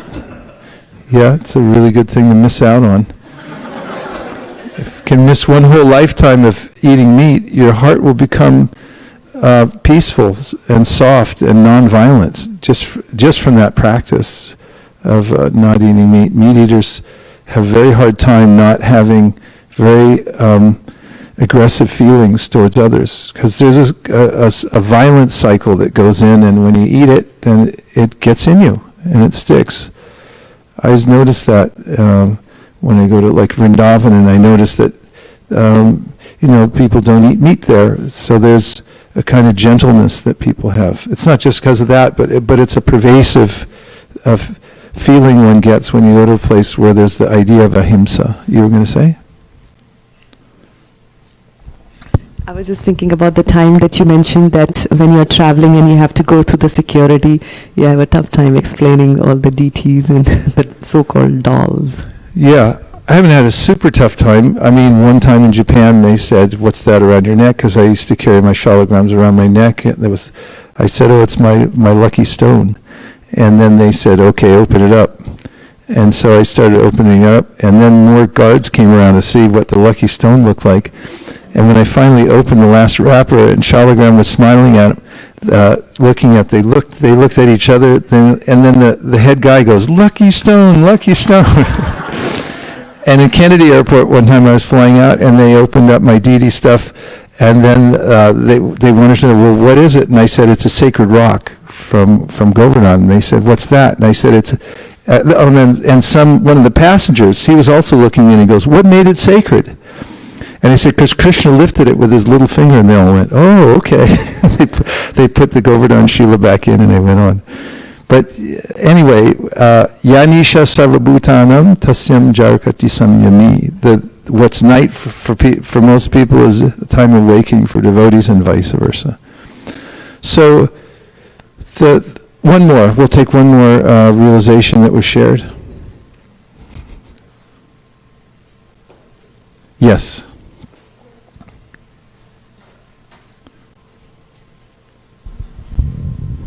So we spoke with Adin Pro. He nicely summarized the whole class pretty much, though he joined a little late. But one point he mentioned that one should start from their own position wherever they are, and then the elevation is like a ladder, and we should first make sure that we are firm on the first rung wherever we are, and then take the steps. If we try to go up too fast, then we may slip down and fall back. So that was very nice. That's an important point to remember. Be firmly situated in your practice, the one you have capability for now, and when you are, then you'll have the wherewithal to take the next step very firmly and keep moving up the ladder. And that time will come, because as we heard from the nectar of instruction, one whose faith is soft and pliable is called a neophyte, but by gradually following the process, he will rise to the platform of a first-class devotee. Everyone begins his devotional service from the neophyte stage, but if one properly finishes chanting the prescribed number of rounds of Harinam, he is elevated step by step to the highest platform, Uttama Adhikari. The Krishna consciousness movement prescribes 16 rounds daily because people in the Western countries cannot concentrate for long periods while chanting on beads. Therefore, the minimum number of rounds is prescribed. However, Srila Bhaktisiddhanta Saraswati Thakur used to say that unless one chants at least 64 rounds of japa, 100,000 names, he is considered fallen, patita. According to his calculation, practically every one of us is fallen, but because we are trying to serve the Supreme Lord with all seriousness and without duplicity, we can expect the mercy of Lord Sri Chaitanya Mahaprabhu, who is famous as Patita Pavana, the deliverer of the fallen. Okay. Yes. I have a quick question, Maharaj. Yes. It's like, do Grastas have any chance, or we have to come back as brahmacharis to get up from here? The Grahastha ashram is very important. As I was saying before, the Grahasthas are faced with many challenges that others don't have the benefit of having. And when you live through any ashram, whatever it is, you go through, this is called Sway Sway Adhikari Yanishta. So if your adhikari is as a Grahastha, and you stick to Grahastha ashram, but you do it well, then you'll come out the other side qualified for all kinds of other advancement in devotional service. Our surroundings are not important, or the ashram's not important. But the way that we apply the basic principles of devotional service in every ashram is what's important. And there's a lesson to learn in every ashram. For instance, in the brahmachari ashram, one of the lessons to learn is to be a selfless servant. The brahmachari lives at the beck and call of the spiritual master and relishes that there's nothing else to do except for service all day long. And the brahmachari also will do work like going and collecting alms and then give it all to the guru, and then not consider any of this is mine. I get 10% cut. No. The brahmachari is not thinking like that. That's fully free in that ashram to consider that I don't own anything, and I'm completely under the control and at this beck and call of my master. And this is a very sweet position to relish and see that actually I'm happy in this situation. And in the Grahastha ashram, there are a lot of responsibilities to take up and then learn how to use all those in relationship with Krishna. And as one responsibly goes through that ashram, and also especially learns to communicate with others who live in close quarters. You may have family members that don't have the same level of communication that you do, or they're maybe on a different wavelength, or they may have challenges, and you help them, and you learn how to communicate. That's one thing that's very important. And once you do, and you're able to tolerate the aggravation that comes from familiarity. When you become familiar with a spouse, for instance, you may feel irritated because you have a sense of entitlement, or you just take it for granted and so forth. So in the Grahastha ashram, one can rise above that and actually see that these are the other souls that Krishna put me with, and I should be compassionate and help them, or I should take their help also. And so there's a sense of cooperation that one develops in that ashram. And then there's later situations in life where naturally the obligations to various family members will disintegrate by themselves. If you just wait long enough, things always fall apart. So you don't have to worry about it so much. And people die, and then they're like, wow, they were here a minute ago, now they're gone, and you don't have the same obligation you did before. And the world just opens up. So it's a natural way in which, at a certain time of your life, if you've practiced well in the other ashrams, then you'll notice that I have a certain impetus and qualification to be more detached and work in the world. Yes. So Move about the world, I should say. Yes. I have a question. So we have been talking about, even as a devotee, there will be turbulences in the life, and Krishna is probably trying to rectify you or test you or whatever, and we should accept that, and also we should think that this is much lesser than what we actually deserve. But personally, I may accept, but I'm like very scared of these kind of punishments. Like I don't want them. Like, or even when there's maybe a happy situation, I'm always scared that, this is not the end, because there will be something. So is that like right? Because like Kunti Devi, she's praying, may all these miseries come, but I am very scared of them personally. Like I don't want them. Yeah, it takes practice to accept whatever comes and just deal with it as another test that Krishna is giving. And that is one of the practices that we should adopt, is to see whatever comes. First of all, you think of it logically that when apparent adversity comes, if you have a wider vision, you can understand adversity is not necessarily bad. Most of the breakthroughs that we have in our lives, or that any great person has in his or her life, comes when adversity strikes, apparent adversity.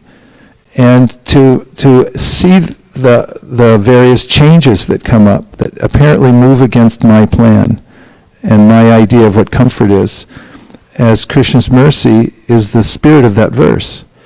You have to train your mind to see reality, which is, first of all, there is no secure position in the material world, that's for sure. So you can expect that it's going to change all the time. And Krishna expresses that in the verse, Matra sparshas dukunteya shitoshna sukadukada agama paino nityas tantatikshashva bharata. That he advises that learn to be tolerant even as the world's changing around you. So that's a practice. So you have to practice that. And then to see that the things that are coming, notice that they give me an opportunity to express my devotional service and to take deeper shelter of Krishna when they do come. So it is our fear that my situation of comfort in the material world, my sense of reality is going to be disturbed. But it will be, naturally. So it's better to be preemptive about it and just depend on Krishna and take shelter of him as these things are happening, and that takes practice. So in any ashram, that's the practice, to see change and adversity in the light of Krishna's mercy. Yes.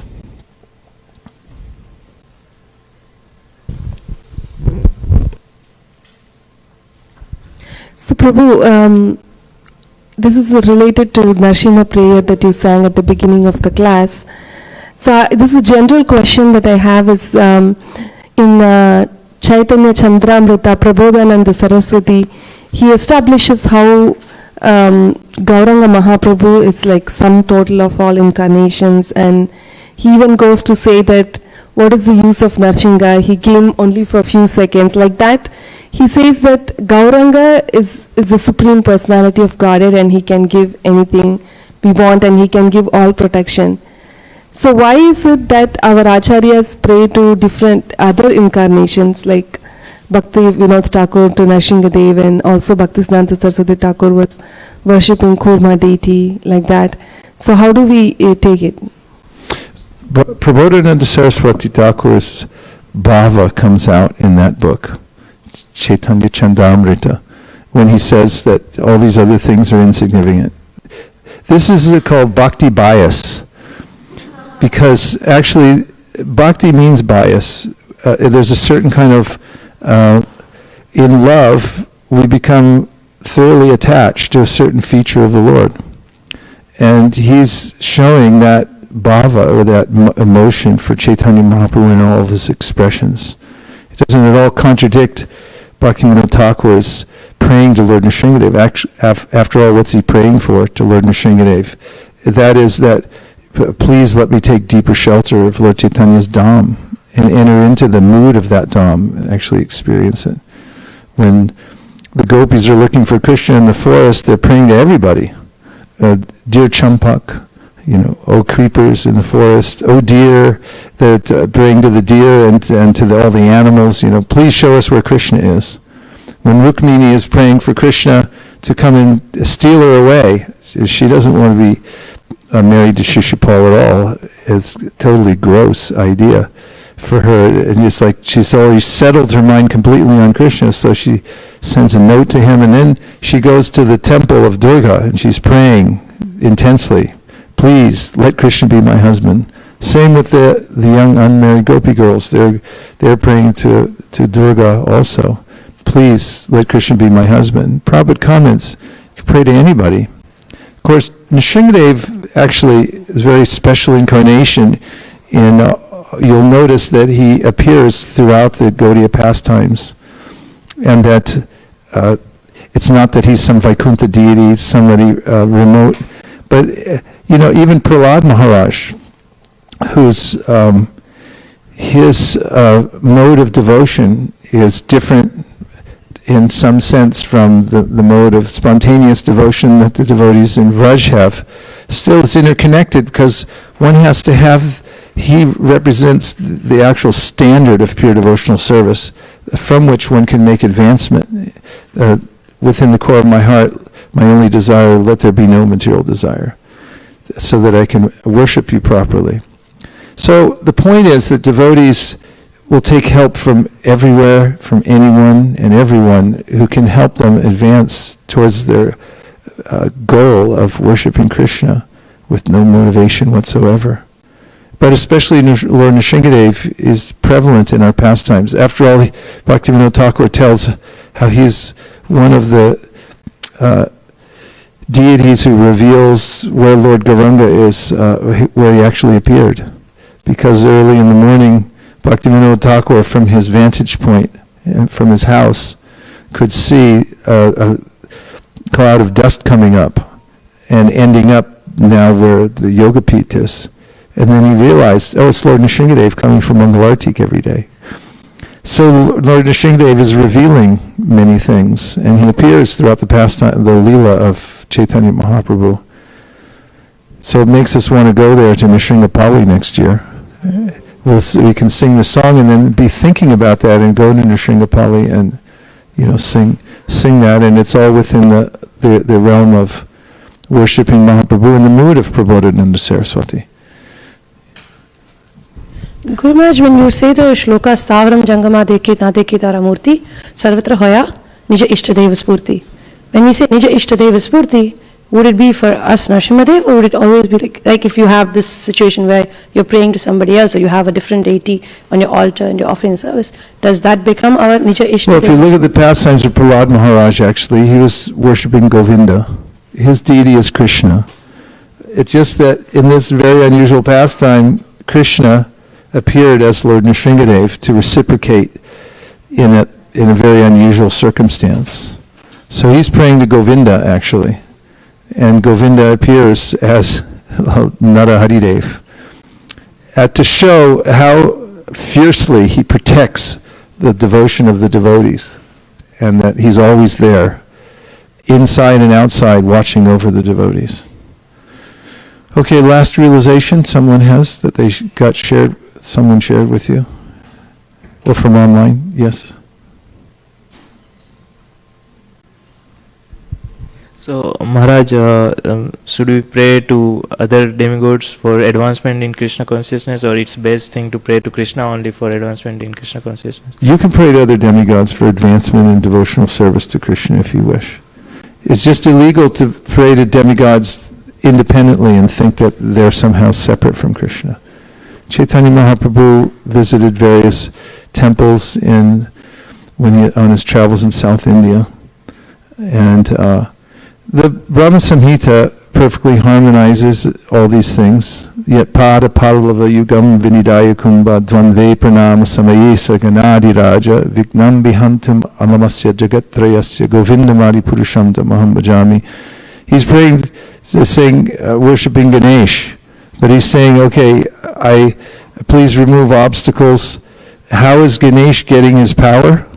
It's because he's holding Lord Nrsimhadev's lotus feet on his head. So, as you're realizing that whatever power comes through Ganesh, if you're worshipping him to remove obstacles on the path of devotion, then you should see it's coming from Krishna anyway. Anyway, it says in the Nectar Devotion that one should start the worship of Ganapati. You know that, right? So, some devotees did start worshipping Ganapati during the time when Prabhupada was here. And actually, in particular, there were two sannyasis who were doing a lot of service at the time, collecting a lot of Lakshmi for the project in Mayapur. And so, of course, they weren't just exclusively worshipping Ganapati, but they had a deity, and they did some extra puja. And then other people, they were emulating that. And so the controversy came to Prabhupada, and he said, Prabhupada, you know, somebody wrote and said, so such and such Swami is worshipping Ganesh, and so can I do it too? And Prabhupada wrote back. He said, yes, you may, but you must also send the minimum $100,000 a month, because that's what they were sending at the time. And he said, you must send at least a minimum $100,000 a month. He was joking, of course, but he was making an important point, is if you want to copy someone, then copy them all the way. Don't just do that part of it. And he was also kind of very tactfully informing him that it wasn't necessary. And he never instituted any such thing. Anything. So, akama sarva kama va moksha kama udarati tivrena bhakti yogina yajeta purusham param. One should have a full confidence that just by worshiping Krishna and taking shelter in all circumstances, everything else will be satisfied. Even if you do have some material desire, Krishna will help you sort it out. In any case, there's no harm if someone offers a prayer to a demigod, please let my faith in Krishna be increased, and so forth. Prabhupada says this is not illegal. Yastu Narayanam Devam Brahma Rudradis Daivatai. Next line. This verse says that if somebody sees a separation between Krishna and the demigods, this is known to be a pashandi, a person who is ill-informed, thinks they have to go somewhere else to get something. Time for one last point. Yes, a question from the internet.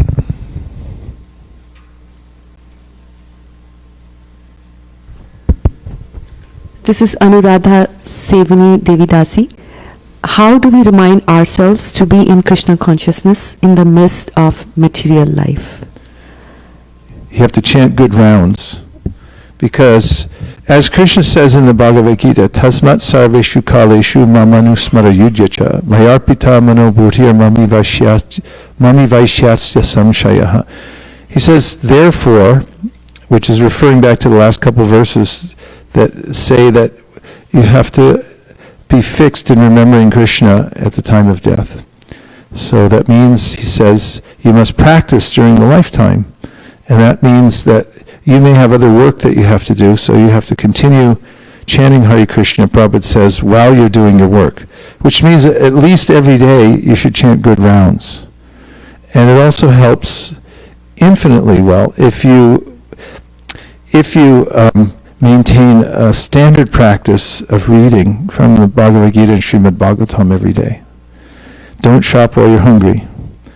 Because if you shop while you're hungry, do you know what happens? You buy all the wrong stuff. Why does it say, has anybody done it? It's a big mistake. It is really true. It's one of those old adages, don't shop while you're hungry. It's really true. I've done it a couple times myself, and I've gone in and it's like, this is terrible. And you get home and you're a different person. It's like, why'd you buy all this stuff?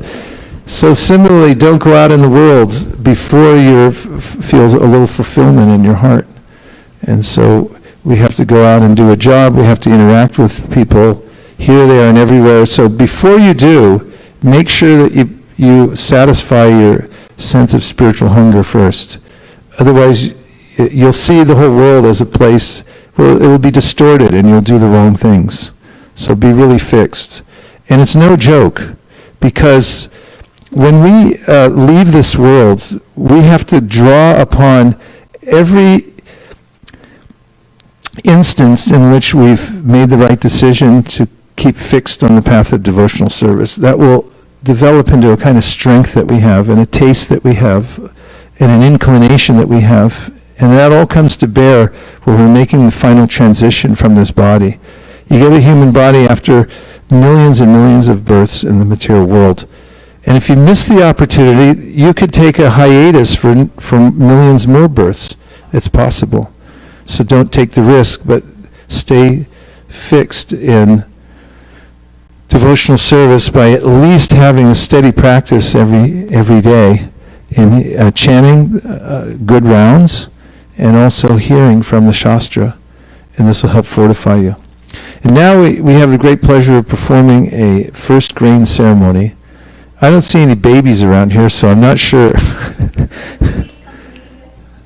The baby's coming? He called on his cell phone. So baby's coming in, and once the baby gets here, we're going to chant the 15th chapter of the Bhagavad-Gita together. In the 15th chapter, anyway, I'll save that for when we sit down and do the grain ceremony. So we came here today, we heard from the Shastra, and we had a roundtable discussion. Navina Narada Prabhu, in the last 2 minutes, could you give us what did we get out of today? What did you get out of today, if anything? What would you recommend for the future? What would you like to see more of or hear less of? Hare Krishna. I'm very grateful for being here and having the darshan of Sri Sri Radha Mohan, who is wearing exquisitely beautiful dresses and garlands and face paints, in the association of devotees, hearing from Srimad Bhagavatam and Bhagavad-Gita about this process of devotional service that is really fortifying my own conviction that my daily practice is really all I've got.